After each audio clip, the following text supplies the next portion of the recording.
This king was initially known for his athleticism and jousting skills in his youth, and if you've ever seen jousting, it is not just a matter of physical strength to hold a 15-pound and 10-foot pole, but also the mental strength of sprinting potentially to your death.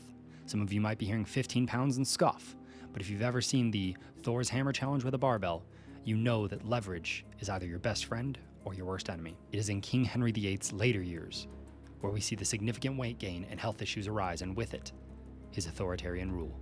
His obesity and numerous health problems were attributed to his lavish lifestyle and excessive consumption at almost any expense, including his wives and his kingdom. When you cannot rule yourself, how will you rule a kingdom? He died due to many obesity-related causes. Idi Amin, the so-called Butcher of Uganda, originally enlisting in a wing of the British military, quickly rose through the ranks. He used his military prowess to overthrow the Ugandan government and took the presidency for himself. This led to 8 years of torture, military imprisonment, ethnic cleansing, all of these evils to parallel a life of excess food, weight, and women. Idi would die at 80 years old due to several obesity-related comorbidities, with his wife stating he weighed at least 220 kilograms, nearly 500 pounds. King Louis XVI. He was known to be frail and sickly as a child and had a number of health problems through his life. You'd think this was the beginning of a comeback story, but the longer he ruled, the wider his waist became, and the more publicly people disapproved of him until he was executed at 38 years old, never achieving the possible comeback he could have made. Okay, I'm kind of going to cut the Roman helmet guy shtick. Middle of the road is basically where this next leader lies. Not incredibly fit, not very unhealthy, just average, with maybe a questionable mind, as if it has been an afterthought. And I swear to God, if anybody uses this to make a pun about being forgetful, I'll probably say nothing because it is funny. But yeah, Joe Biden.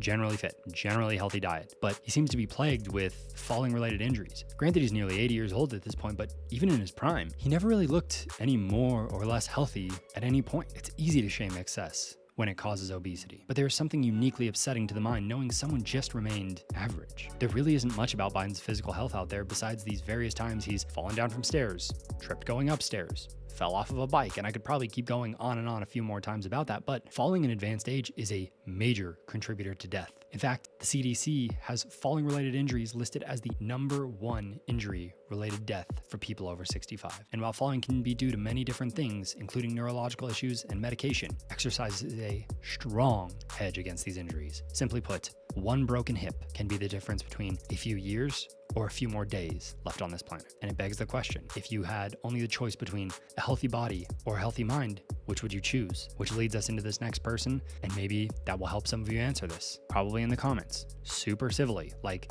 people will definitely not be arguing and talking shit in the comments at all, not even a little bit. That's right, guys, the person the other half of the viewers are going to be crying about in the comments, Trump. Something of a paragon of laziness and gluttony, oftentimes outwardly so, with pride. Trump seems to have had no record of health issues as a child and was instead quite healthy and born into a luxurious life. It is his exercise routine that is truly interesting though, stating, oh God, do I do this in the impression?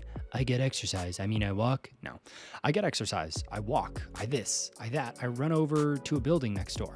I get more exercise than people think. I don't quote him to say walking is an exercise. Getting 10,000 steps a day is no small feat, assuming he's doing so. But when coupled with this next quote, it seems to be something of an aversion to exercise, unless it's walking from one hole golfing to the next. A lot of people go to the gym. They'll work out for 2 hours and all, Trump said. I've seen people. Then they get their new knees when they're 55 years old, and they get their new hips, and they do all those things. I don't have those problems. In the book Trump Revealed, he explained his battery theory. Basically, there's a finite amount of energy or life force, and if you use it on sports and exercise, you will deplete it and die. Aside from the fact, quite literally the opposite is true. Maybe he just sees it as time away from his work, but then again, we know exercise also improves the function of your brain. So Trump has not been shy about his preference for fast food and less healthy food options. During his campaign and presidency, he was reported to have a fondness for items like hamburgers, fried chicken, diet soda. Oddly enough, he doesn't drink, but talking about his love of fast food honestly kind of just feels like a cheap dunk after the infamous White House fast food buffet for a college football team.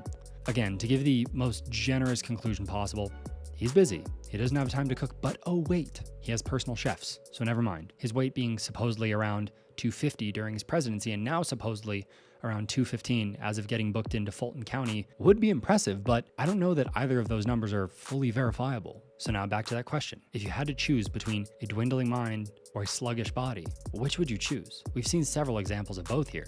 Would you want something more akin to that of Stephen Hawking, brilliant but no mobility without assistance, or a functioning body but a slowly degrading mind? And whatever your answer for that is, I'm just gonna guess who you voted for because, I don't know, I think it'll be funny. I know that was a lot, but there is even more context explained in that top video right there. Click that and I'll see you there later.